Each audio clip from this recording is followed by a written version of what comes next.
مکمل ہو گیا، حضور آئے حسن مکمل ہو گیا، حضور آئے جمال مکمل ہو گیا، حضور آئے کمال مکمل ہو گیا۔ اللہ اکبر۔ آپ اندازہ فرمائیں تو اللہ کے رسول صلی اللہ علیہ وآلہ وسلم اخلاق کی تکمیل کے لیے آئے اور ہمیں اخلاق سکھانے کے لیے آئے، اور اللہ کے حبیب صلی اللہ علیہ وآلہ وسلم ارشاد فرماتے ہیں کہ میدان محشر میں قیامت کے دن میزان پر جو سب سے بھاری چیز ہوگی وہ اخلاق کی نیکی ہوگی۔ یعنی اخلاق کو جب میزان پر تولا جائے گا تو اخلاق سے بڑھ کر کوئی نیکی نہیں ہوگی، سب سے بھاری بھرکم جو نیکی ہوگی اس کو اخلاق کہتے ہیں۔ اور اللہ کے رسول صلی اللہ علیہ وآلہ وسلم اپنی امت کی توجہ کو اخلاق کی طرف موڑنے کے لیے فرماتے ہیں، جو لوگ پوری رات عبادت کرتے ہیں اور جو لوگ پورا دن روزہ رکھتے ہیں، ان کے مقام پر اگر کوئی پہنچتا ہے تو وہ اخلاق کی بنیاد پر پہنچتا ہے۔ یعنی حسن اخلاق کا پیکر انسان رات بھر نوافل نہ پڑھنے کے باوجود بھی اور دن کو نفل روزہ نہ رکھنے کے باوجود بھی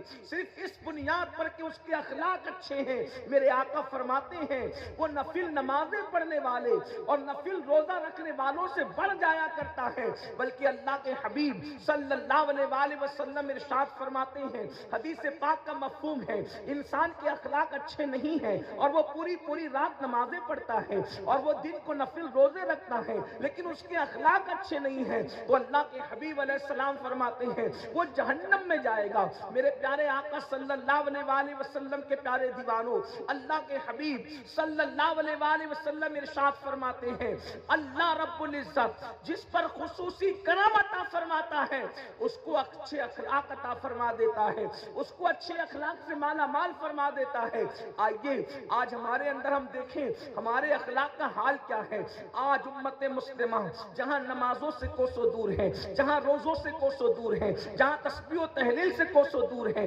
جہاں حج و زکوٰۃ سے کوسوں دور ہے، وہیں پر آج کا مسلمان اخلاق کی گراوٹ کا بھی شکار ہے۔ اللہ اکبر۔ اخلاق کا عالم کیا ہے، اخلاق کی کیفیت کیا ہے؟ اللہ اکبر۔ ایک دوسرے سے ملنے جلنے کا انداز دیکھ لے، ایک دوسرے کے ساتھ اٹھنے بیٹھنے کا انداز دیکھ لے، ایک دوسرے کے ساتھ نشست و برخاست کا انداز دیکھ لے، کہیں سے کہیں تک کے اخلاق نظر نہیں آتا۔ آج علم کا نعرہ تو ہے، میں علم کا مخالف نہیں، مگر یاد رکھنا وہ علم انسان کی زندگی کے سمندر سے ساحل نجات تک انسان کی کشتی کو نہیں لگا سکتا جس علم کے ساتھ اخلاق موجود نہ ہو۔ اللہ اکبر۔ گالی دیتا نظر آئے مسلمان، شراب کے اڈوں پر نظر آئے مسلمان، جوؤں کے اڈوں پر نظر آئے مسلمان، گلیوں کے اندر سیٹیاں بجاتے نظر آئے مسلمان، تالیاں ٹپتے نظر آئے مسلمان، شادیوں کے موقع پہ ڈی جے بجاتے نظر آئے مسلمان، مجھے بتاؤ تو صحیح اخلاق کہاں ہے زندگی میں؟ آج یہ اخلاق کی اہمیت صوفیہ کے نزدیک کتنی ہے؟ حضرت سیدی خواجہ نصیر الدین چراغ دہلوی رضی اللہ تبارک و تعالیٰ عنہ کے پاس ایک شخص مرید ہونے کے لیے آیا۔ ہر بندہ مرید ہوتا ہے اور مرید ہونے کے بعد سوچتا ہے کہ سلسلے کا کوئی وظیفہ چاہیے، سلسلے کا کوئی وظیفہ خاص عمل چاہیے۔ خواجہ نصیر الدین چراغ دہلوی رضی اللہ تبارک و تعالیٰ عنہ وہ عظیم ہستی ہے، سلسلہ چشتیہ اہل بہشتیہ میں بڑی عظیم ہستی ہے جسے سلسلہ چشتیہ کی آبرو قرار دیا جا سکتا ہے۔ اللہ اکبر۔ خواجہ نصیر الدین چراغ دہلوی ایک بندے کو، نوجوان کو مرید کرتے ہیں۔ مرید کرنے کے بعد جب وہ مرید ہو جاتا ہے تو عرض کرتا ہے حضور ہر سلسلے میں کوئی وظیفہ مرید کو پڑھنے کے لیے دیا جاتا ہے، آپ مجھے کیا وظیفہ عطا فرمائیں گے؟ تو خواجہ نصیر الدین چراغ دہلوی فرماتے ہیں بیٹا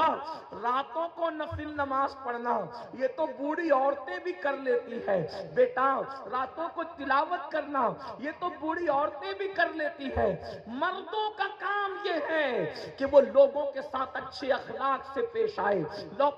اپنے اخلاق کو بہتر بنا لے۔ اور پھر فرماتے ہیں تم لوگوں کے ساتھ اچھے اخلاق سے پیش آؤ، تمہارے لیے یہی وظیفہ ہے۔ پھر اس کے بعد ہوتا یہ ہے چند دنوں کے بعد وہ واپس لوٹنا ہے اور واپس لوٹنے کے بعد اللہ اکبر حالت یہ ہوتی ہے، عرض کرتا ہے حضور آپ کوئی وظیفہ عنایت فرمائیں۔ ارشاد فرماتے ہیں جلال میں نادان جس نے پہلے دیے ہوئے وظیفے کی قدر نہ کی اس کے لیے میرے پاس دوسرا کوئی وظیفہ نہیں ہے۔ میرے پیارے آقا علیہ الصلوۃ و تسلیم کے پیارے دیوانوں سن لو،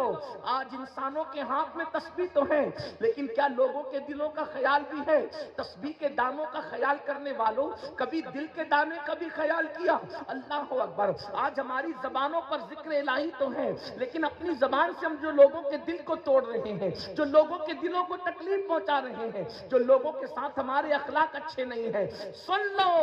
جب تک کہ مخلوق کے دلوں کو خوش نہیں کر سکتے، اس وقت تک کہ خالق کو راضی کرنے کا تصور نہیں کر سکتے۔ سرکار غریب نواز سلطان الہند حضرت غریب نواز خواجہ معین الدین چشتی حسن سنجری ثم اجمیری رضی اللہ تعالیٰ عنہ، جنہوں نے 90 لاکھ کو ایمان کی دولت عطا کی، ارشاد فرماتے ہیں خدا تک پہنچنے کا راستہ بندوں کے دل سے ہو کر کے گزرا کرتا ہے، یعنی جب تک کہ بندوں کا دل خوش نہیں کرو گے اس وقت تک اللہ تک پہنچ نہیں سکتے۔ آئیے اب اپنے آقا کے اخلاق کریمانہ کو دیکھیں۔ آج یہاں تھوڑا سا انسان کو کچھ مقام مل جائے، کچھ مرتبہ مل جائے، کچھ حیثیت مل جائے تو انسان کے پیر زمین پہ نہیں ٹکتے۔ یاد رکھنا، لوگوں کے درمیان معزز بننے والوں اور اللہ کی مخلوق کو حقارت کی نظر سے دیکھنے والوں، اللہ کی مخلوق کو ذلت کی نظر سے دیکھنے والوں، آؤ میرے آقا کے اخلاق کریمانہ کے ساتھ آج اگر کوئی کسی کو تھوڑی سی پیار محبت مل جائے، لوگ تھوڑا سا سر پہ اٹھا لیں، آدمی مصافحہ بھی نہیں کرنا چاہتا کسی سے، اس کو مصافحے کا بھی وقت نہیں، اور مصافحہ کرے گا بھی تو ادھر ادھر منہ پھیر کر کے ہاتھ دے دے گا۔ آؤ اس رسول کی شان دیکھو جس کی لقاء کے شوق کا اعلان عرش اعظم سے کیا جا رہا ہے۔ اس مصطفیٰ جان رحمت کی شان دیکھو، ان کی اخلاق دیکھو کہ بلبل سدرا جس کی گلی میں آنے کا منتظر ہے، اور ہم تو یہ تصور کرتے ہیں کہ سدرا پر بھی بلبل سدرا کا من نہیں لگتا، اور وہ یہ تصور کرتے ہوں گے کہ کاش قدرت کی طرف سے کوئی کام مل جائے، اسی کام کے بہانے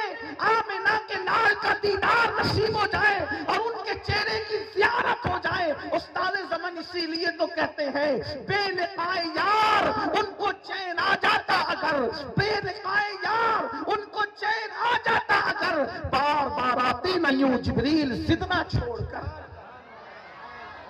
جس کی گلی کا مشتاق جبریل امین ہو، جس کے در کا دربان جبریل امین ہو، میرے امام کہتے ہیں تیرے در کا دربان ہے جبریل اعظم، تیرے در کا دربان ہے جبریل اعظم، تیرا مدح خواہ ہر رسول و ولی ہے، نبی سرورے ہر رسول و ولی ہے، نبی رازدار معلا علی ہے بیتاب جس کے لیے عرش اعظم وہ اس راہ روے لامکاں کی گلی ہے، تیرے در کا دربان ہے جبریل اعظم، تیرا مدح خواہ ہر رسول و ولی ہے، اور تمنا فرمائیں یہ روز محشر یہ تیری رہائی کی چٹھی ملی ہے۔ اللہ اکبر، وہ رسول جن کے لیے کائنات بنی، وہ رسول جن کے لیے کائنات سجی، وہ رسول جن کے لیے زمین و زماں بنے، جن کے لیے مکین و مکاں بنے، جن کے لیے چنین و چنا بنے، جن کے لیے این و آ بنے، جن کے لیے یہاں و وہاں بنے، بلکہ دنیا کی رانائیاں جن کے لیے، آخرت کا اللہ اللہ وہ مبارک سما ان کے لیے، فقط اتنا سبب ہے انعقاد بزم محشر کا کہ ان کی شان محبوبی دکھائی جانے والی ہے۔ وہ رسول اعظم، وہ رسول معظم مصطفیٰ کریم رؤوف الرحیم صلی اللہ علیہ وآلہ وسلم اتنے بڑے ہیں کہ لامکاں کی بلندیوں پہ بلا کر کے ان کو زیارت کرائی جاتی ہے۔ خلاق کائنات کی اس رسول کے اخلاق کی شان کا عالم یہ ہے کہ جب میرے آقا سے کوئی مصافحہ کرتا تھا، حضور سے کوئی مصافحہ کرتا تھا صلی اللہ علیہ وآلہ وسلم، تو جتنی دیر تک وہ میرے نبی کا ہاتھ پکڑے رہتا تھا اتنی دیر تک حضور اپنا ہاتھ اس کے ہاتھ میں رہنے دیتے تھے۔ حضور نے کبھی ہاتھ کھینچا نہیں، حضور نے ہاتھ کبھی واپس لیا نہیں، بلکہ اللہ کے حبیب علیہ السلام جب تک وہ اپنے حضور کے ہاتھوں کو اپنے ہاتھوں میں لیا رہتا، حضور بھی اپنا ہاتھ اس کے ہاتھ میں دیے رہتے۔ اور لوگوں کا حال تو یہ تھا کہ حضور کے ہاتھ بڑے گورے گورے اور نرم نرم تھے۔ صحابہ کہتے ہیں، بالخصوص حضرت انس ابن مالک راوی ہیں، کہتے حضور کے ہاتھ اتنے نرم تھے کہ ریشم بھی اتنا نرم نہیں دیکھا، اور اتنے خوشبودار تھے کہ مشک میں بھی ایسی خوشبو نہیں پائی۔ بلکہ صحابہ کہتے ہیں اگر کوئی صبح کو رسول اللہ سے مصافحہ کر لیتا تو شام تک اس کے ہاتھ میں مشک کی خوشبو